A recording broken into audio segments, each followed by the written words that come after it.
struggle with evil spirits. எபேசியர் 6:12 பார்க்கும் பொழுது Ephesians 6:12 துரைத்தனங்களோடும் அதிகாரங்களோடும் with principalities and powers, இப்பிரபஞ்சத்தின் அந்தகார லோகாதிபதிகளோடும் வானமண்டலங்களில் உள்ள பொல்லாத சேனைகளோடும் with the rulers of the darkness of this world and spiritual wickedness in high உங்களுக்கு places. போராட்டம் உண்டு. You have wrestling. பயங்கரமான பொல்லாத ஆவிகள் இந்த கடைசி நாட்கள்ல உண்டு. A great evil powers are existing these last days. நீங்க எல்லாமே செய்வனன்னு எடுத்துக்க கூடாது. You should not think everything for witchcraft. ஒண்ணு நீங்க புரிந்து கொள்ளணும். One thing you should நீங்க understand. பைபிள் எடுத்த உடனே உனக்கு ஆப்போசிட்டா ஒரு எதிர்க்கட்சி எழும்பிடுவான், பிசாசு எழும்பிடுவான். From the day you take the word of God, the Satan will always be resisting you. ஒரு பிரசங்கம் கேட்டா நீ அதுக்கு சமர்ப்பிக்கும் பொழுது அதுக்கு விரோதமா ஒரு ஆவி எழும்பும். If you are surrendering yourself for a message, there will be a spirit rising ஒரு against it. பிரதிஷ்டை பண்ணினா அதை உடைக்கிறதுக்கு ஒரு ஆவி எழும்பும். If you make a consecration, there will be another spirit rising to break it. நீ தேவ சமூகத்துல ஒரு முடிவு எடுக்கிறேன்னா அதுக்கு விரோதமா ஒரு ஆவி எழும்பும். If you make a decision in the presence of God, there will be a spirit working against that. இதெல்லாம் செய்வன கிடையாது. It's not witchcraft. நீ நல்லா இருக்கிறது அவனுக்கு பிடிக்காது. He does not like you to நீ be வாழ்க்கையில good. முன்னேறது அவனுக்கு பிடிக்காது. He does not want you to progress in your life. இன்னொன்னு இருக்கு. One thing is there. அது நம்முடைய விரோதமான சக்திகள், மனிதர்கள் நமக்கு விரோதமாக பல ஆவிகளை ஏவி விடுதல். Some of them people of this world are rising those powers against us. அதனால எல்லாத்துக்குமே நீங்க பிசாசு குறை சொல்லிட கூடாது. நீங்க கூட சில நேரத்துல தவறு செஞ்சிருவீங்க. You should not blame Satan for all this. You are also making mistakes. ஒரு இடத்துல பிசாசு உட்கார்ந்து அழுதலாம். In one place Satan was crying. என்னன்னு கேட்டாங்க. They asked why? ஏன் அழுதுகிட்டு இருக்க? Why are you crying? அப்ப அது சொல்லுச்சான். Then it replied. இந்த பெந்தேகோஸ்காரன் எல்லாத்தையும் செஞ்சிடறான். கடைசில யாருன்னு பிரச்சனைன்னு கேட்டா என்னைய பேரை சொல்றான்னு சொல்லி. These Pentecostal people are doing everything and finally asking what the problem is. He is blaming me. இவன் இச்சையை கட்டுப்படுத்த முடியாம, கோபத்தை கட்டுப்படுத்த முடியாம, தன்னை கட்டுப்படுத்த முடியாம, ஆசைகளை கட்டுப்படுத்த முடியாம, மிஞ்சி மீறி திமிரி எல்லாம் செஞ்சுட்டு கிளாஸ்ல சொல்றது என்னது? பிசாசுக்கு இடம் கொடுத்து விட்டேன் அப்படிங்கிறான். கடைசி ஏம்பர் தான் சொல்றான்.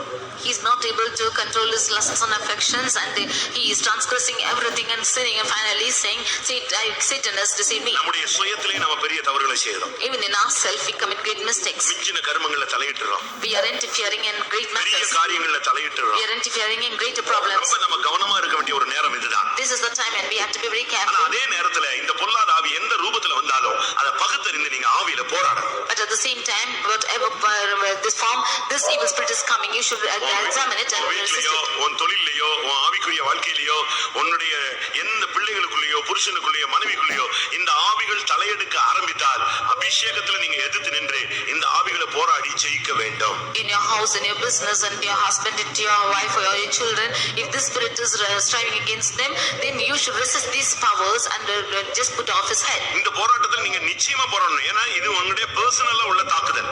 You should definitely wrestle against them because this is your personal attack. ஒன்னு உன்னுடைய மாம்சத்துல இல்லாவிட்டால் உன்னுடைய ஜீவியத்துல உள்ளது, மற்றொன்று உன் குடும்ப சம்பந்தப்பட்ட காரியம். One thing is in your flesh and in your life, and nextly it is compared to your families. உன் தொழில்ல ஏதாவது ஒரு போராட்டம் இருக்கா? உடனே முழங்கால போடு. Is there a problem with your business? Immediately kneel down.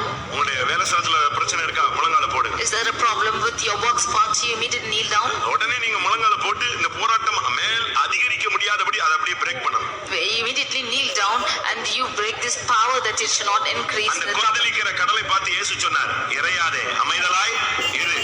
Unto the roaring sea the Lord said, you do not roar up, you be silent. இம்மட்டும் நில். You stand thereby. அதுக்கு ஒரு கரையை ஏற்படுத்தி இதுல பிரேக் ஆகுன்னு சொல்றாரு. அதை தாண்டி அது வரவே வராது. And he made a shore and asked it to break with it and it will not come against it. பிசாசின் போராட்டம் செய்வனே சாகுற வரைக்கும் சொல்லி செய்வனிலே செத்து போயிட்டா எப்படி நீ பரலோகத்துக்கு போக முடியும்? If you keep on saying it is the struggle of devil and it is witchcraft, if you die, where will you go to heaven? அதை வின் பண்ணணும். You should win it. முழங்கால் தான் அதை வின் பண்ண முடியும். In your knees you can win. போராட்டத்தின் மேல் போராட்டம் வரத்தான் செய்யும், வராதுன்னு சொல்ல முடியாது. Devil will be wrestling upon wrestling, you cannot say it not come. அவன் எப்போ நீ விழுவன் தான் அவனுடைய கணிப்புல இருந்துகிட்டே இருக்கிறார். He's always in this ambition where he would fall. எப்படியாவது உன்னை ஜெயிச்சிரணும்னா அவனுடைய எண்ணங்கள். His thoughts are all that he might overcome you somehow. பாவத்துக்கு விரோதமான போராட்டம், இரண்டாவது பொல்லாத ஆவிகளின் சேனைகளுக்கு விரோதமான போராட்டம். First is wrestling against sin and secondly wrestling against the powers. அது ஆவிக்குரிய போராட்டங்களை நாம் மாம்சத்துல ஜெயிக்க முடியாது, ஆவியானவருடைய உதவியோடு தான் போராடி ஜெயிக்க முடியும். The spiritual powers we cannot overcome it with our flesh, but only by the help of the Holy Spirit we can overcome.